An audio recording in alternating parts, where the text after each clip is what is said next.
क्या कभी सोचा है कि बैंक में किया गया एक छोटा सा ट्रांजैक्शन भी इनकम टैक्स डिपार्टमेंट की नज़र में आ सकता है? जी हाँ, कुछ ऐसे लेन देन होते हैं जिन पर सीधी नज़र रखी जाती है। आज हम इसी के बारे में बात करेंगे और ये भी जानेंगे कि इन टैक्स नोटिस के चक्कर से कैसे बचा जाए। ये बात सुनने में थोड़ी कड़वी है, पर है एकदम सच। एक आम टैक्स पेयर के लिए एक छोटी सी गलती भी बड़ी मुसीबत बन सकती है। इनकम टैक्स डिपार्टमेंट से नोटिस पर नोटिस। पर देखिए, घबराने वाली कोई बात नहीं है।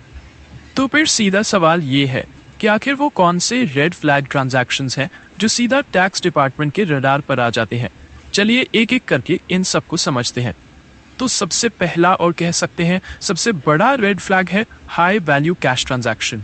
मतलब जब भी कोई बड़ी रकम कैश में जमा होती है या निकाली जाती है तो इसकी खबर अपने आप टैक्स वालों तक पहुंच जाती है। अब सवाल ये है कि कैसे? ये सारा खेल होता है एसएफटी का। एसएफटी यानी स्टेटमेंट ऑफ फाइनेंशियल ट्रांजैक्शंस। ये एक तरह की रिपोर्ट है जो बैंक को भेजनी ही पड़ती है इनकम टैक्स डिपार्टमेंट को जब भी कोई बड़ा लेन देन होता है। इसको हाई वैल्यू ट्रांजैक्शन रिपोर्टिंग भी बोला जाता है। अच्छा, तो अब लिमिट्स की बात करते हैं। देखिए, अगर एक फाइनेंशियल ईयर में किसी के सेविंग अकाउंट में 10 लाख रुपए से ज़्यादा कैश जमा हुआ या निकाला गया तो बस उसकी रिपोर्ट चली जाएगी। और यही लिमिट करंट अकाउंट्स के लिए कितनी है? पूरे 50 लाख रुपए। और सोचिए, अगर इन ट्रांजैक्शंस को अपने इनकम टैक्स रिटर्न यानी आईटीआर में ठीक से नहीं दिखाया तो क्या होगा? इसे अनअकाउंटेड इनकम मानकर 86%, जी हाँ 86% तक की भारी भरकम पेनल्टी लग सकती है। बात सिर्फ कैश की नहीं है। अगर एक ही बैंक में एक साल में 10 लाख से ज्यादा की एफडी यानी फिक्स डिपॉजिट भी करवाई जाती है तो उसकी जानकारी भी एसएफटी के जरिए इनकम टैक्स डिपार्टमेंट तक पहुंच जाती है। ठीक है, अब आते हैं दूसरे रेड फ्लैग पर और वो है डिजिटल फुटप्रिंट। आज के ज़माने में सब कुछ डिजिटल है ना? हर ऑनलाइन पेमेंट अपना एक निशान छोड़ जाता है। यूपीआई तो अब बहुत ही कॉमन हो गया है, पर यह भी टैक्स डिपार्टमेंट की नज़रों से बच नहीं सकता। खास तौर पर अगर कोई बिजनेस चला रहा है और यूपीआई से पेमेंट लेता है तो ये सवाल बहुत ज़रूरी हो जाता है। बहुत से लोगों को ये पता ही नहीं होता कि यूपीआई पेमेंट्स एक लिमिट के पार जाने पर जीएसटी रजिस्ट्रेशन करवाना ज़रूरी हो जाता है। नियम बिल्कुल साफ है। अगर कोई सामान बेचता है और सालाना टर्नओवर 40 लाख से ज़्यादा है या फिर कोई सर्विसेज देता है और टर्नओवर 20 लाख पार कर गया तो जीएसटी रजिस्ट्रेशन करवाना ही पड़ेगा। इससे कोई फर्क नहीं पड़ता कि पेमेंट कैसे आया है। डिजिटल ट्रांजैक्शंस के कुछ और भी रिस्क हैं। कभी कभी तो सिर्फ ₹1 का कोई फ्रॉड ट्रांजैक्शन भी पूरे अकाउंट को फ्रीज करवा सकता है। इसके अलावा अगर टैक्स डिपार्टमेंट कोई रिकवरी कर रहा हो या फिर जीएसटी पोर्टल पर टाइम से बैंक अकाउंट ना जुड़ा हो तब भी अकाउंट फ्रीज हो सकता है। चलिए अब तीसरे रेड फ्लैग की बात करते हैं। ये है बैंक से बड़ी रकम कैश में निकालना।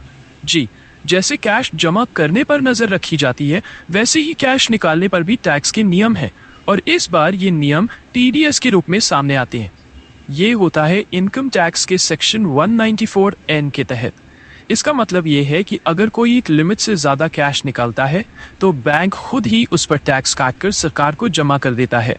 इसी को कहते हैं टीडीएस यानी टैक्स डिडक्टेड एट सोर्स। तो चलिए इस टेबल को थोड़ा समझते हैं। देखिए, अगर कोई पिछले 3 साल से लगातार आईटीआर फाइल कर रहा है तो 1 करोड़ से ज़्यादा कैश निकालने पर 2% टीडीएस कटेगा।